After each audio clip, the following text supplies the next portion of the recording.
Hello, everyone. Today we are going to talk about scoping. I want to be very clear on this one. This is not about project management. This is not about tools, Jira, or documents. This is all about the control. Control over direction, over workload, over decision making. Scoping is one of those skills that quietly separates teams that ship confidently to the teams that suffer and crunch.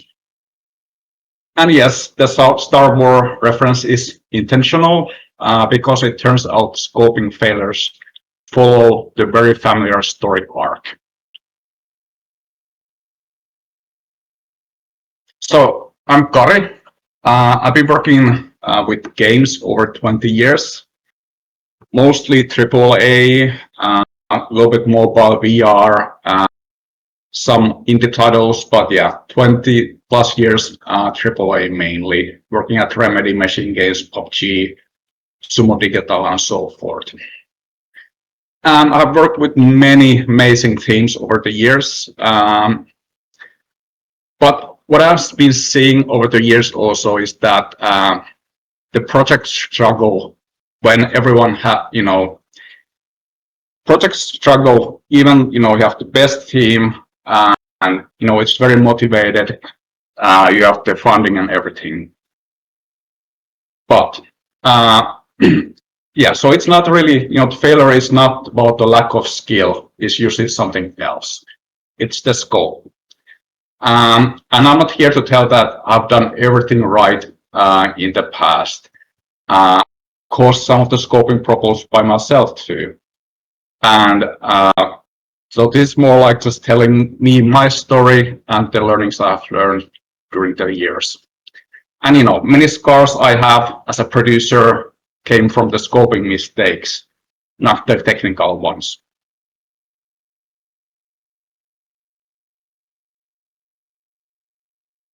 I care about the topic because of scoping mistakes are invisible when you are starting out.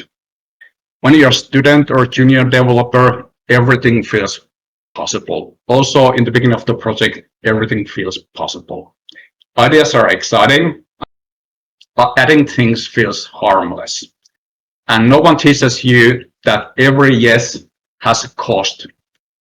And that cost usually lands on someone else later.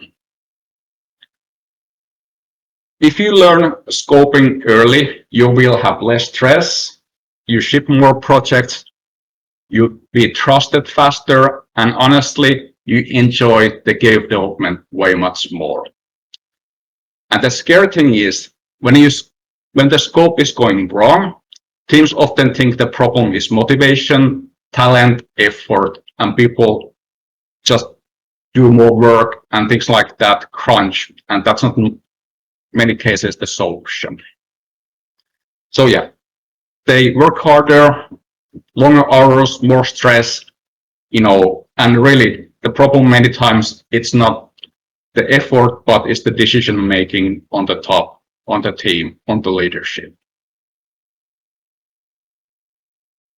I will start talking about why scoping matters, and it actually matters more than people think.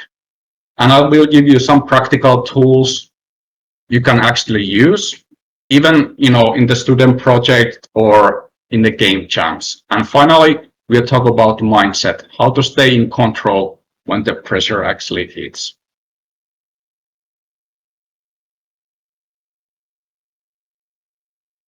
So, why Star Wars? Anakin Skywalker is one of my favorite examples of failure done right, narratively. He had the talent, he did have the training, he had the mentors, and he did have good intentions. What he didn't have was control over fear and pressure and decision making. This is exactly how projects do fail. So Anakin did not turn evil overnight.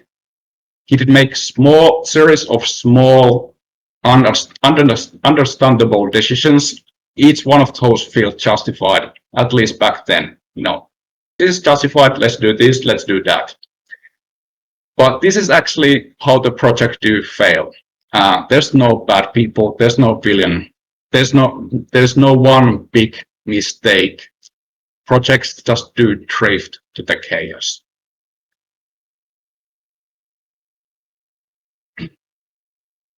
So, as I said, the projects don't suddenly become bad. They drift. One small decision at a time. Not a small compromise, not a we'll fix it later. And eventually what will happen is that people don't even remember what was their original goals. But people are very busy. They don't know the direction, but they are running. And when people start working harder instead of thinking clear, things go really bad. And it's not the solution. Usually it's not let's work harder. Let me give you a very normal example. The team says, for example, that let's add a bit more narrative depth. Then you have a comment, this system could be more flexible. We can support one more platform. None of these things, these decisions are wrong on their own, but they do, stack.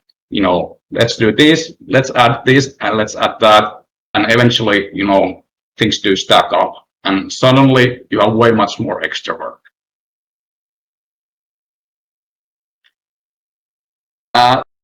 Let's clear up one misconception.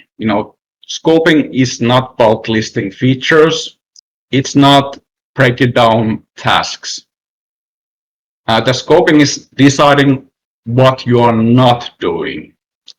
And this is a little bit uncomfortable because saying no feels a little bit risky, or because it's way much more easy to just say yes. But if you say yes to everything, this is how the project do collapse. If you don't choose constraints, reality will choose the constraints brutally for you.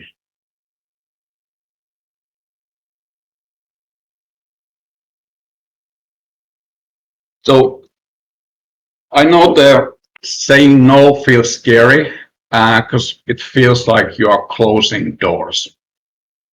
But in reality, saying no opens the door for finishing. And unfinished ideas are worth zero. Finished focused ideas are worth everything.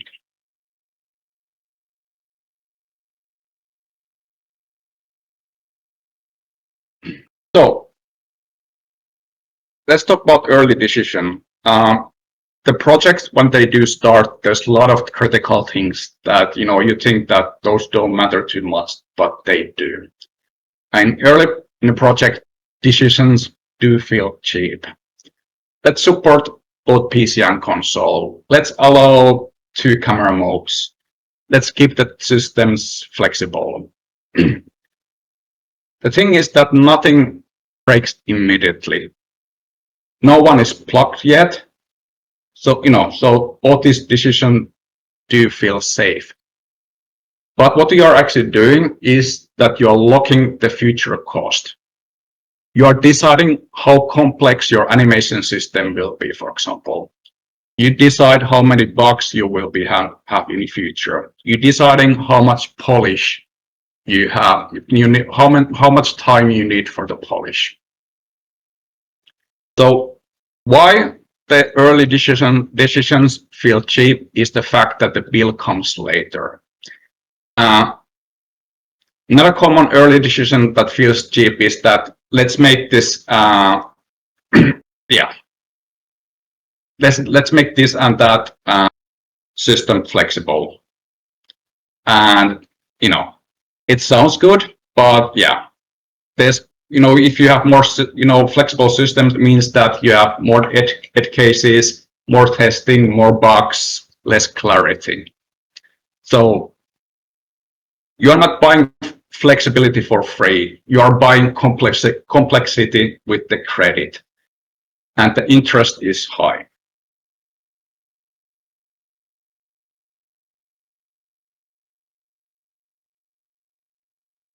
Let's talk about the dark side.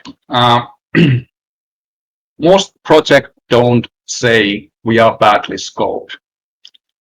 They say things like, it's just a small change, let's keep options open. Well, we're gonna fix it later. We think about it later. And again, these sentences sound reasonable, but together they will destroy focus. So in a way, there's no evil phrases, but they should trigger alarms in your head. If you hear many times things like "we'll fix it later," yeah, you see the pattern, and you are in the danger. So here's the trick: when you hear things like "we'll fix it later," you should ask when that later is. If no one can answer to that question clearly, it's not a plan, it's avoidance.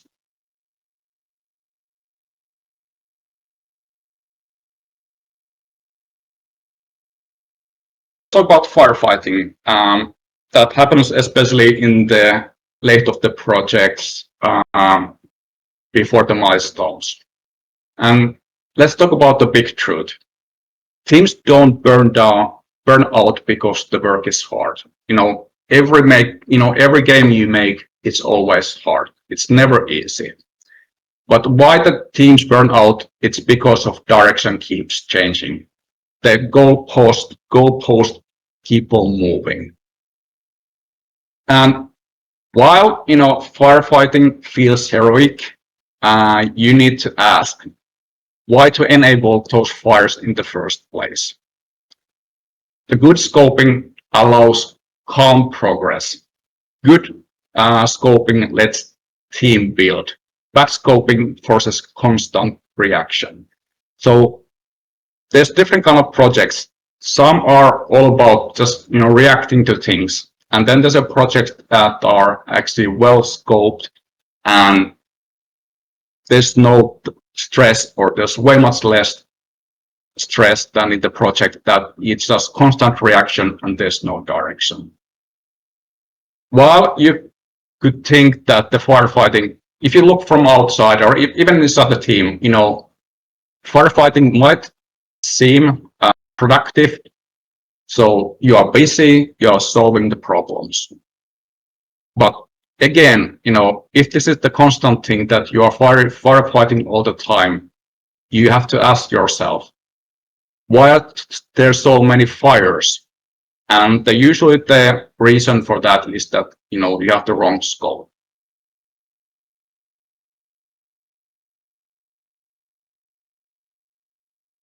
So let's talk about the force.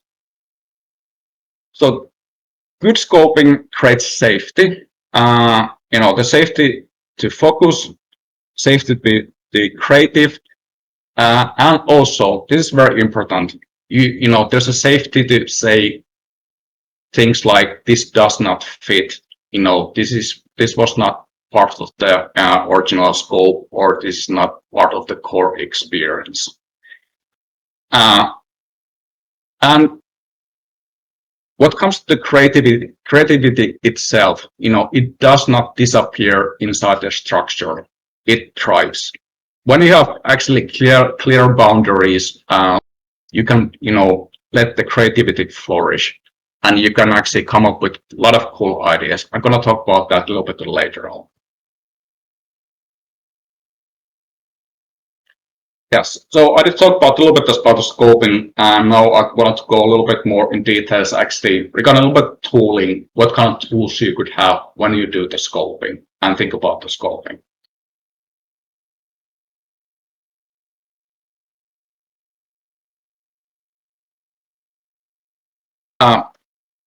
Whenever a feature change or idea comes up, ask these three questions. First of all, what's the problem we are solving? Or if you want to reframe it, what outcome we are aiming for? This is very important question to ask from people when they're actually, for example, they're proposing new feature or whatnot. And then for whom? What's the target audience? And then at what cost? If you skip any of these 3 steps, you're not actually scoping, you're guessing. So imagine someone is, suggesting that let's add a progression system. And then you need to ask, like, what's the problem you are solving? For whom? At what cost? If those answers are not clear, you're not ready to decide. And that's okay. You don't have to have the decision right away, but you have to think about it. What's dangerous is deciding without clarity.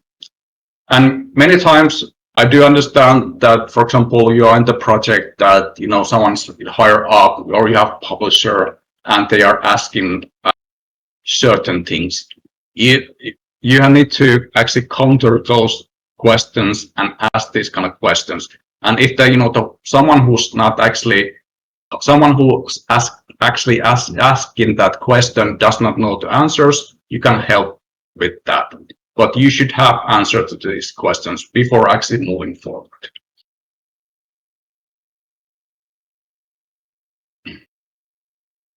So, what are we actually building?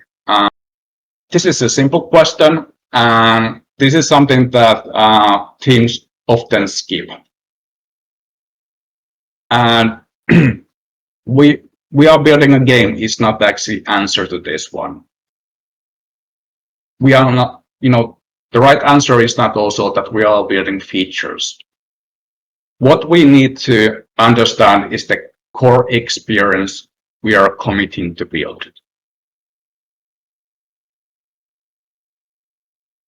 In order to keep the scope under control, I push the teams to clear, these 3 things: the player fantasy, the core loop, and the USPs. If these aren't clear, scope will drift, guaranteed.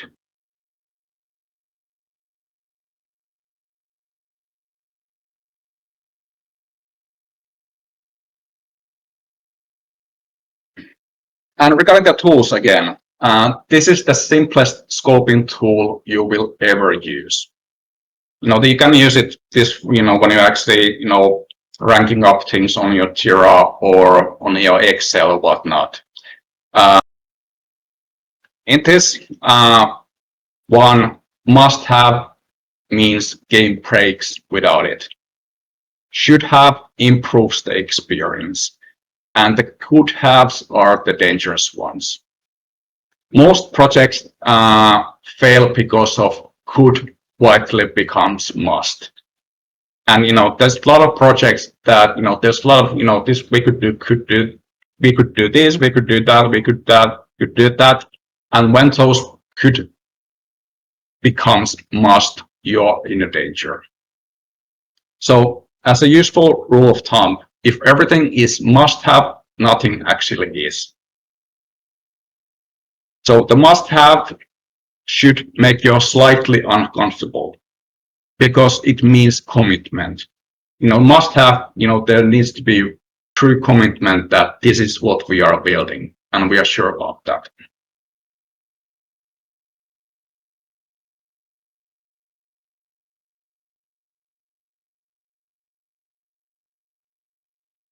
And this is something that is very important to also understand. The same idea costs very different amounts depending when you decide. Some idea that comes early in pre-production, for example, can be very cheap thing, but when it actually comes during beta, for example, it's 20 times more expensive thing to do. So if you do changes in the early stage of the pre-production production, that's cheap learning.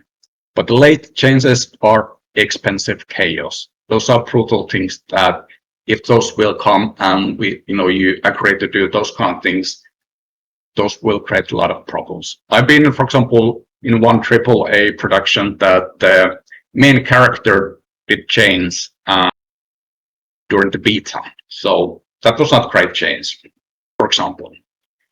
So scoping really is not about killing ideas. It's about choosing when ideas are allowed to happen.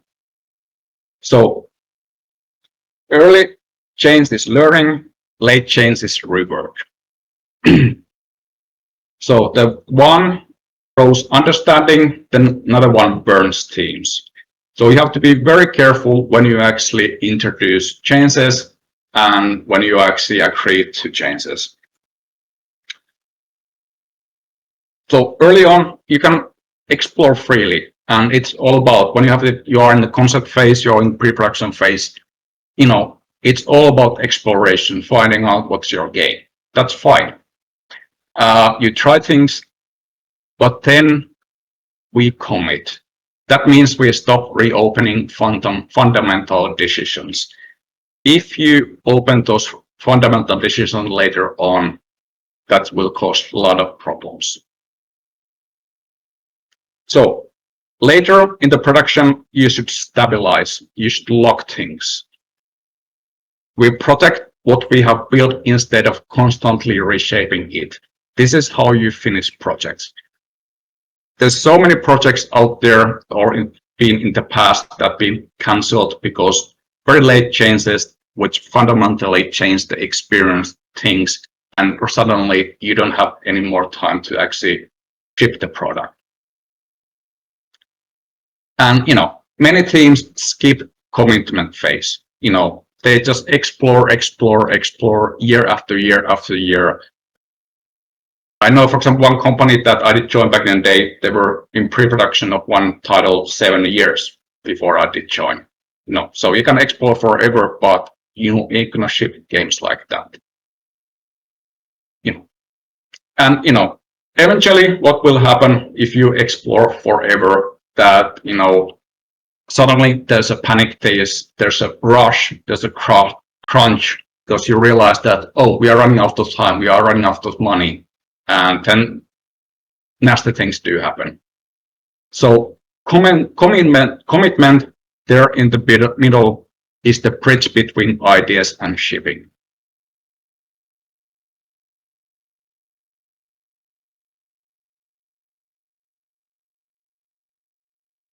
Oh, there's a spelling error there. But yeah, scope is a contract. So scope is really the promise to the team. This is what the success looks like. This is what we are aiming for. This is what we choose to do, and this is something we do not choose to do. And I think that's very important thing. You don't just say what you are about to do, but you're also framing things that you are not going to do. This is also a very important thing regarding the teamwork, is that teams work better when the expectations are clear, even if they are strict. Because teams really do, appreciate the fact if they know the direction where you are going and what are the expectations. Expectations for the team, but also for individuals. They really appreciate it. So if you have this kind of contract, it tells to the team, we won't move these goalposts without talking about it. This builds trust. It's in many projects, you actually destroy the trust of the team when you're actually moving goalposts all the time. And it's very hard to gain it back after that.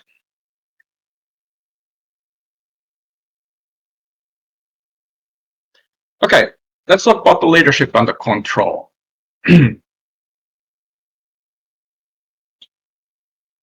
Losing control feels like, so it's not anything dramatic really. Decisions are slipping, meetings get longer, people are polite, and someone could even think about, hey, things are going well. But this is when the projects actually quietly turn toward the dark side. And the politeness can be a very dangerous thing. When everyone's polite, nobody actually challenges decisions. Like, are we gonna add that or are we gonna that? They don't question that kind of proposals that might be actually very dangerous things for your project. And the good scoping gives people permission to say, that doesn't fit, that was not part of the plan, this is not actually possible. That's impossible during this time frame.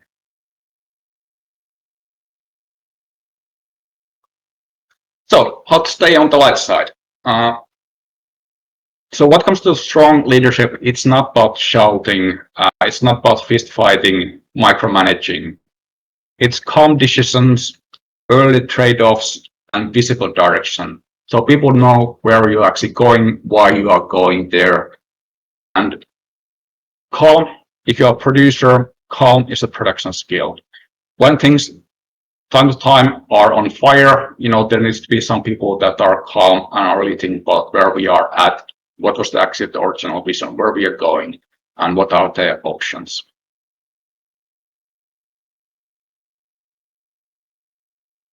And this might be a little bit controversial. Alignment beats agreement. So you don't need everyone to agree in a game team. Because the thing is that game teams can be one person, but it can only also be like 200 people, 300 people, 1,000 people. And it's almost impossible to get everyone to agree on something at that point. But everyone needs to understand what's the vision, where we're actually going, what's expected. And the alignment creates momentum. When people are very aligned, when the team is very aligned, they can move so fast. It's great to see that, when people are actually moving fast, that they know what's the goal, where they are aiming for. But the thing is, when you are not aligned, no matter how hard you are working, but if you are going to, everyone's going to different directions, you don't know where you're going, you're not going forward, it's just chaos. You're running circles. And agreements regarding scope and things like that are important, but also if you want to agree with everyone all the time, it creates delay. So at least you need to have the alignment. That's many times good enough. So I'm going to give you a couple of examples about my past. So you know a little bit about the scoping and how you could actually tackle these kind of things. In one AAA project,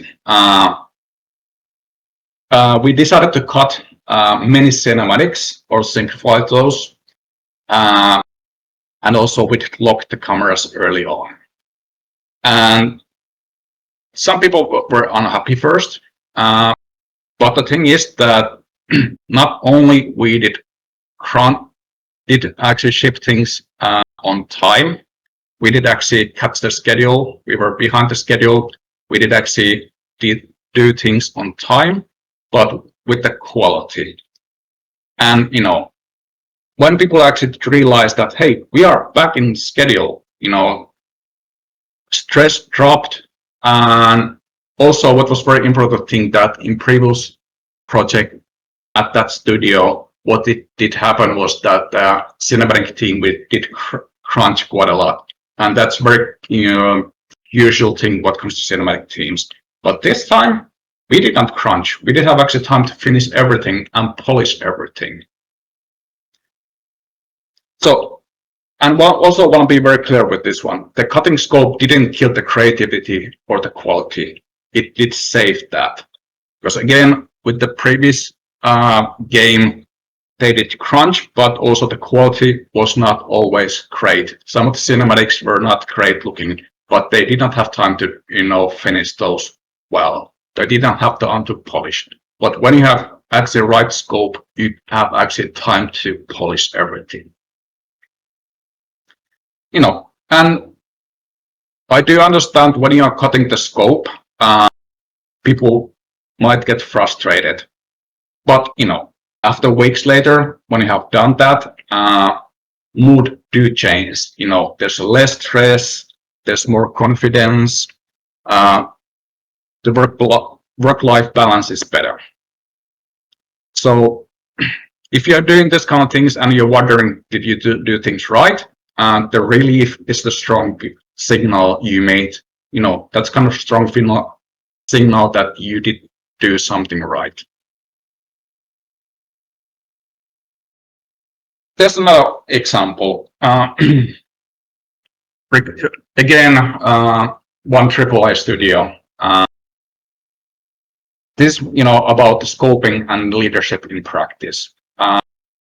In this project, I did have very well-known creative director who wanted to have 9 levels in the game.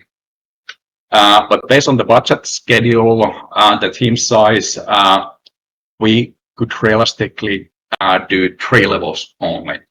So that was not a great position to be as a producer. But instead of actually arguing about the creative side of things, I brought data, historic data. And this is actually very important. You should always record your velocity so you can go back and see how fast you can do certain things. But, I did show that CEO and the creative director that, this is how long, levels actually cost to produce with a certain quality bar. There was no opinions on my end, no fear, just reality. This is the reality. The surprising part was that next day, the creative director came to me saying that, hey, let's revisit those 3 levels 3 times. And, what did happen was that, it wasn't conflict, it wasn't about the conflict. It was just, get the alignment. And many times, the problems are not the people or whatnot, but actually the problem is that there's no alignment. You get the alignment and things are solved. And, we did explore options together instead of like pretending everything was possible. Because again, that's very dangerous thing to do. Yeah, and in the end, everyone got what they wanted. Creativity intent was preserved, scope matched the reality, and team did not burn out. This is what the scoping looks like in practice. Not shutting the ideas down, but actually framing them, inside the reality.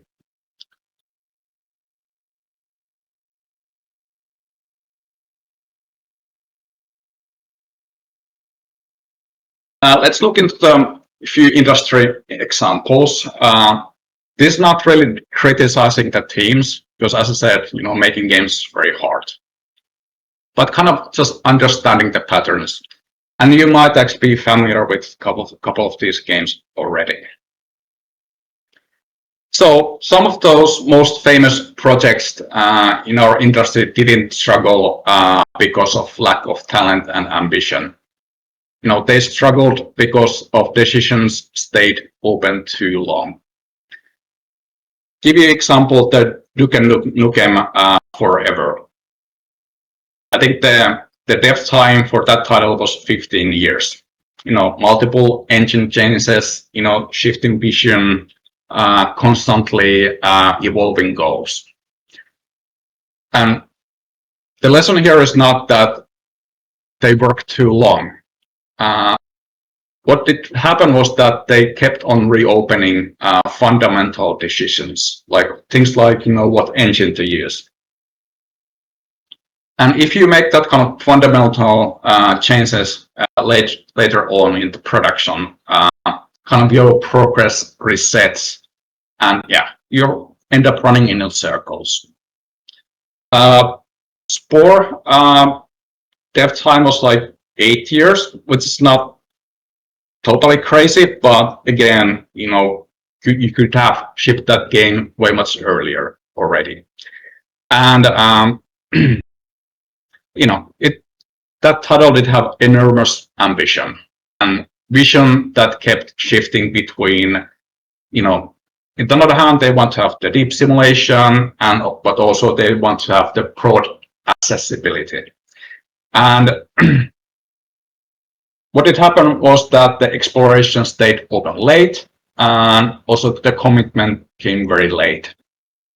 And this kind of created misalignment expectations, both internally and externally. And there's some other examples like Cyberpunk, which eventually came to be a great game, and Waterworld as a movie was also a great example about great ambition, but things did go wrong. But yeah, if you think about these patterns here, while these projects are very different, made by different studios, different times, the patterns are familiar. Long periods of exploration, delayed commitment, so you need to make some, you need to time box certain things that you have to make your mind moved. Because if you end up that kind of exploration loop forever, you run out of money and time eventually. So the core lesson here is that creativity without commitment eventually turns into the chaos. So scoping really is not about reducing the vision. It's about deciding which vision must become concrete. When the vision must become concrete. So let's talk about constraints. There's a myth about creative work, and this is very true, especially with the video games, that the constraints do kill creativity. But I have to argue that the history of video games actually showed the quite opposite. For example, the Max Payne, they had the graphic novel cutscenes. That was actually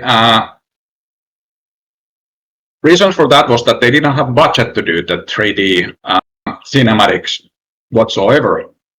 So that was their solution, and that actually became game's identity. One of the things that made it actually unique. So just thinking smart, what's actually in the scope, and if you don't have scope for a certain thing, you can actually be creative with that. And Silent Hill by default, you did have technical limits. The constraint actually created the atmosphere, and the game became iconic. Or the Blade Runner movie. There's a reason why things in the Blade Runner movie, why there's so much darkness, rain, smoke, because they didn't have enough budget to make the daytime scenes beautiful, good looking. And I have to say that I'm struggling to see how the Blade Runner could have been a great movie without night, rain, and smoke. 12 Angry Men. I don't know, do you know the movie? But it's actually taking place in one room, pretty much. It's a movie from 50s. It's very highly praised movie. If you have not watched that, please do. But it's taking place in one room, really. Again, constraints, but also the thing that make that movie very iconic. And the Blair Witch Project, which most likely you guys know, it used the founded footage, and it was very good thing for that, because it obviously, using just handheld camera for the movie, it's a very, budget friendly thing, but also it's part of the DNA of the movie. That's why, you did feel like you did feel during the movie.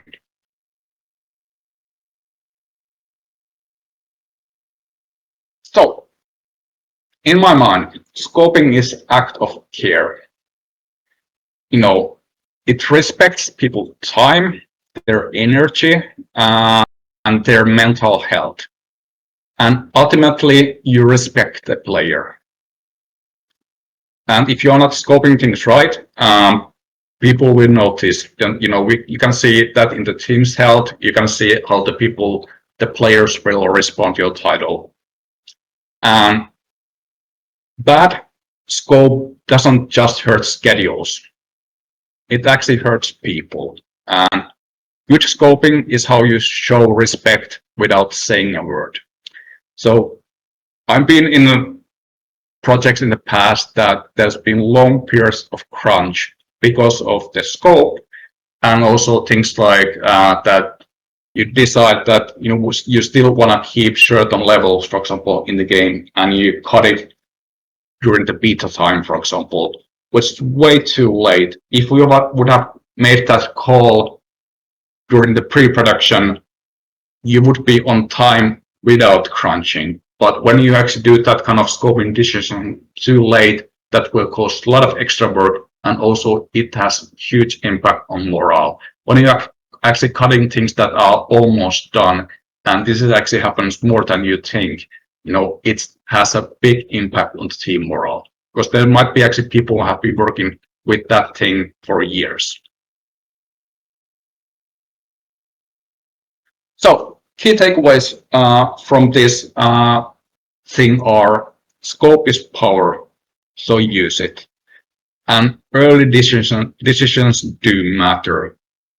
And constraints enable creativity. This is something that people don't talk enough. I think I'm a huge believer that constraints enable creativity. And when you have constraints, when you have the clear, the sandbox where you can actually figure out things, that's the best thing for the team. And also want to highlight that the chaos kills momentum. When things are chaotic, when there's actually no direction, things are not aligned, it's not a great place to be. So, final message: don't go full Anakin. Choose clarity, choose structure, stay in control. So, every project has dark side path. The difference is whatever you notice it early and choose differently. So again, don't go full Anakin. Thank you.